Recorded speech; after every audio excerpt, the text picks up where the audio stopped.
wanted to start off on listening to different MPs as they went into caucus today, and we're sort of keeping track of who's supporting whom. I think at this point, and please do correct me if I'm wrong, you've got 2 MPs supporting you and no cabinet ministers. If your colleagues don't think you should lead the party, why should members?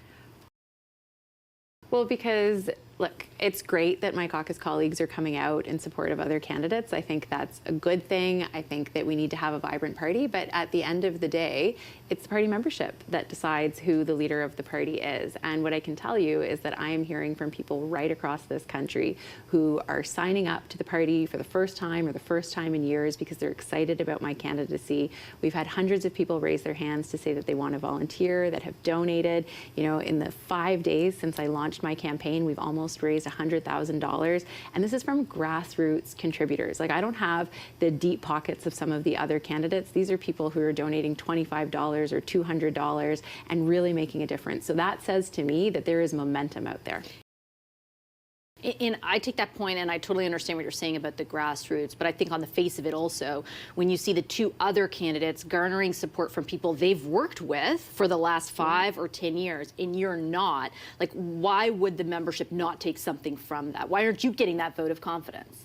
Well, look, as I said, like, it's totally up to my colleagues who they decide to support, but I think what I represent is something different. Somebody who is a grassroots politician, who does listen to people across this country, and who is generating hope, optimism, and excitement for the future. And so, look, it's kind of day one today, right? We've put in our official papers. We now know who the official candidates are, and we have a number of weeks now to convince the membership that, you know, we're the right person for the job, and I really believe that I am.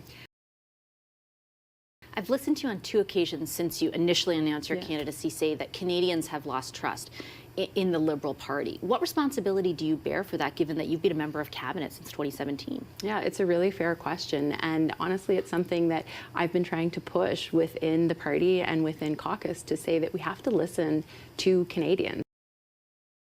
And look, I was a cabinet minister, and we have something called cabinet solidarity. So the conversations that happen in that room stay in that room. But I've, you know, since resigned from cabinet to run in the race.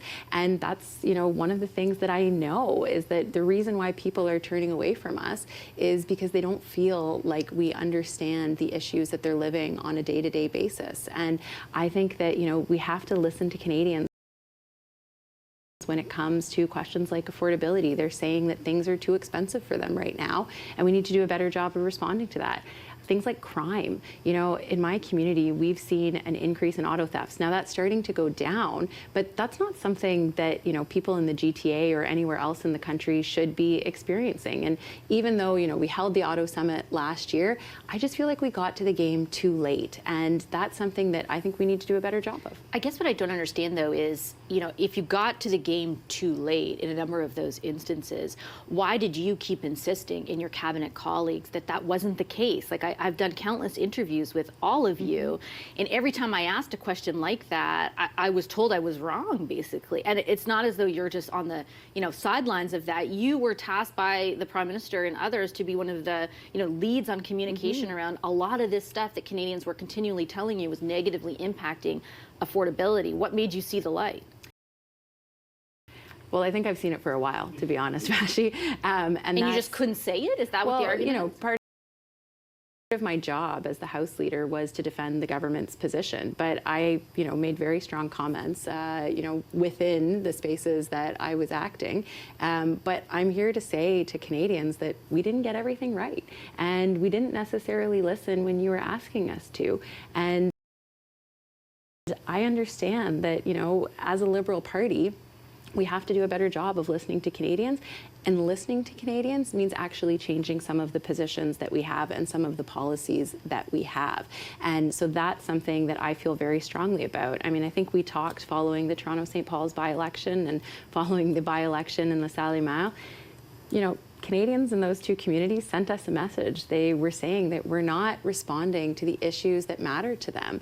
And I think we're in this position that we are in now with a new leadership race underway, because we have an opportunity now to show Canadians that we hear them on the issues that matter to them and show them how we're going to change our positions moving forward. Let me ask you about some of those issues. I mean, you've answered some of these questions, but I just want to get them for clarity's sake, particularly around the consumer portion of the carbon tax, because that's another one we did multiple interviews on. And specifically, I remember asking you the day the House resumed about the upcoming increase.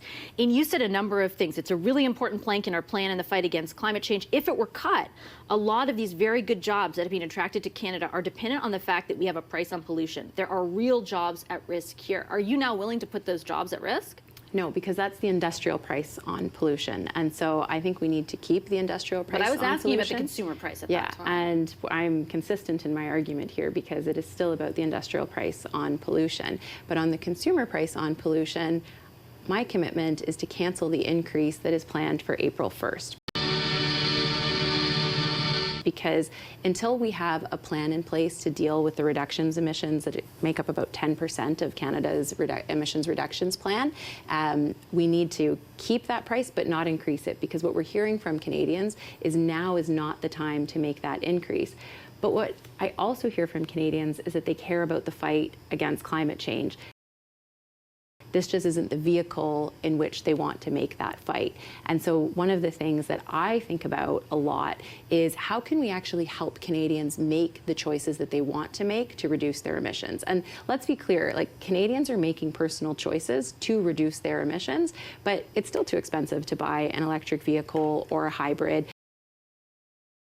It's still too expensive, you know, when you're paying to heat your home. So I would like to bring back the rebate and increase the rebate for EV and hybrid vehicles. I would include gas hybrids in that, because that's a way for Canadians to also reduce their emissions. And I would bring back the home energy retrofit program, and I would do it in a bigger way.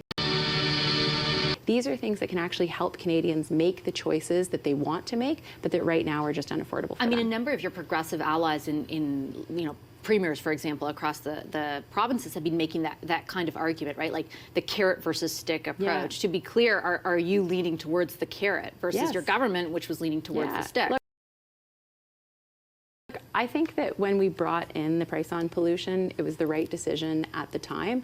But the world has changed. The economy has changed. People's situations have changed. And so we need to change with the times as well.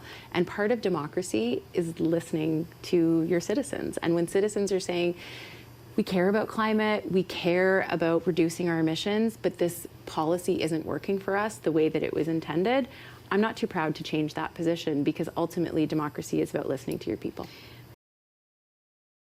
But you insisted for so long that it was the opposite. Like, why should they trust you?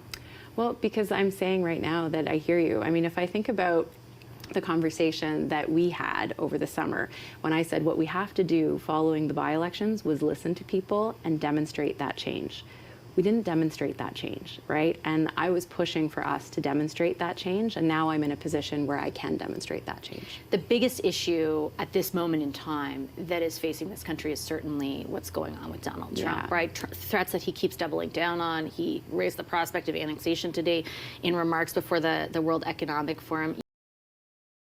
You said about your opponents in this race, I'm not sure that journalists and central bankers are the kind of people that Donald Trump listens to. Why are you someone that Donald Trump will listen to? And doesn't Ms. Freeland deserve some respect for the way that she navigated that the first time Absolutely. And look, what I was saying there was not a knock against either of them, because I think they're both exceptional candidates. And I think we're really lucky to have, you know, three really good, solid candidates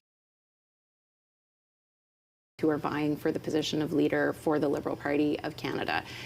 What I mean by that is, like, I don't really think that Donald Trump cares about your CV when he's making these decisions. When a bully asks you for your lunch money, if you give it to them, they don't leave you alone. Right? They just come back and shake you down for more.